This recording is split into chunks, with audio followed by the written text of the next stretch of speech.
perception of the end user of criticism, particularly any kind of deep music, abstract music, jazz. Do you feel that there's an audience for, sort of something other than maybe a 4-paragraph record review, something that tries to take on someone like VJ at depth? And can you talk a little bit about doing that kind of work in the context of Facebook, Twitter, this sort of very facile stuff that is somewhat come to replace actual criticism of culture? Well, it's one of the great fallacies of our digital age that the internet has brought an end to long-form writing. In fact, in a very hyper-specialized way, there's some amazing sort of expansive thinking and writing going on, in the blogosphere. It's just not, it's not sort of mediated by the usual, by an editor.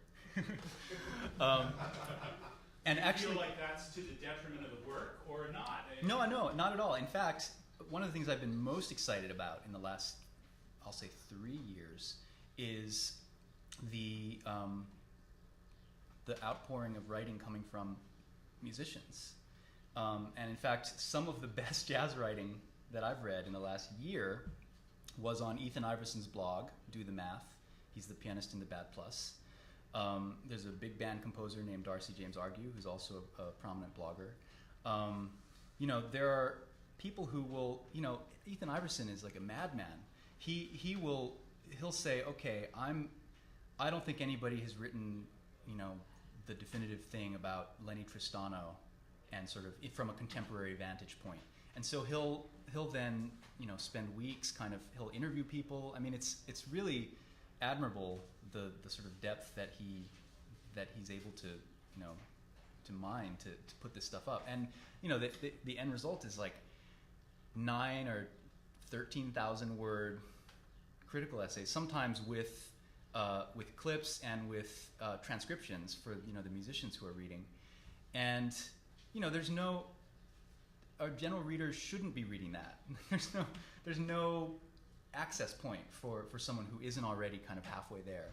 And so the fact that can exist, it's not a new thing to have musicians writing, but I think it is fairly new to have musicians writing for an open source kind of audience in as much sort of volume as they want.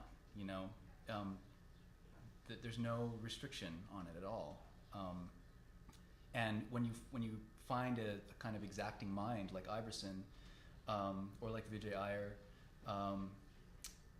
to some extent Winton does it on his Facebook notes, but he's a busy guy, and I think his thing is more like a Facebook note.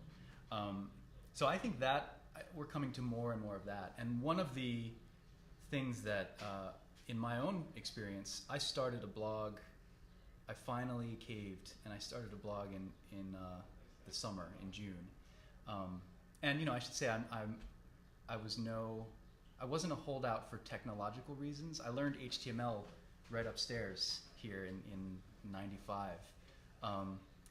I just was desperately holding on to a very kind of 20th century conviction that I should be paid for everything that I write. And what actually spooked me into starting a blog was JazzTimes, where I have a monthly column. JazzTimes folded in May or June, just flat out gone. And that really spooked me because I write in the Times for, as you noted, a general readership. And there is a kind of confidential tone I can do in JazzTimes. I can write about issues that are of concern to the jazz community and that nobody else would care about at all. I can get to a kind of shorthand. And so I thought, well, if I'm only writing for the Times, I've lost a conduit to my people in a way. And so I said, all right, I'm starting a blog. So I started a blog called The Gig, and that's actually been going very well. It's taken on a life of its own. It is on one level a nice, nifty promotional thing. I mean, I do link to my official pieces, but it's also been a cool lesson in interacting with, you know, other people's thoughts too. One quick example, and then I want to get to another question. I guess it was August, I wrote a post about jazz and sort of the institutional support in the form of things like Chamber Music America grants. A lot of jazz composers now are, by necessity, becoming grant writers, and in order to support their own work, you know, you've got to present it to the funding organization. You've got to get your, you know, and these are fairly paltry. I mean, we're talking, you know, like $5,000 here, you know, $6,000 there. But this is what sustains the work. And so I had written months earlier a piece in JazzTimes that kind of questioned what is the impact of this on the aesthetics. You know, if we're producing this culture of musicians who are from the outset thinking about how it's going to look to the grant panel, what does that do to the art? And where does it leave someone like, you know, in an earlier time, like a Dexter Gordon? You know, where would it leave somebody who is not principally a conceptualist, but just a really kick-ass player, you know? So I wrote this thing and didn't hear anything about it. You know, it appeared in JazzTimes and it came out and then it was kind of gone. So when the new spate of Chamber Music America grants was announced, I just sort of, you know, mentioned who the grant recipients were. I linked back to the JazzTimes piece and I said, you know, so I raised some questions in this piece and I'm still not sure how people feel. What do you think? And over the course of the next 2 or 3 weeks, there were 40 responses, and each response was from somebody who was either a former recipient of the grant, a current recipient of the grant, a couple of the high-level Chamber Music America people, some people from the outside. It was really sort of, I thought it was kind of awe-inspiring that everyone who chimed in had some stake in this debate and a slightly different stake. And it was an extremely civil debate and a really instructive one. And I don't think I feel like I have a more well-rounded picture of that issue now than I would have otherwise. So that's something that couldn't have happened.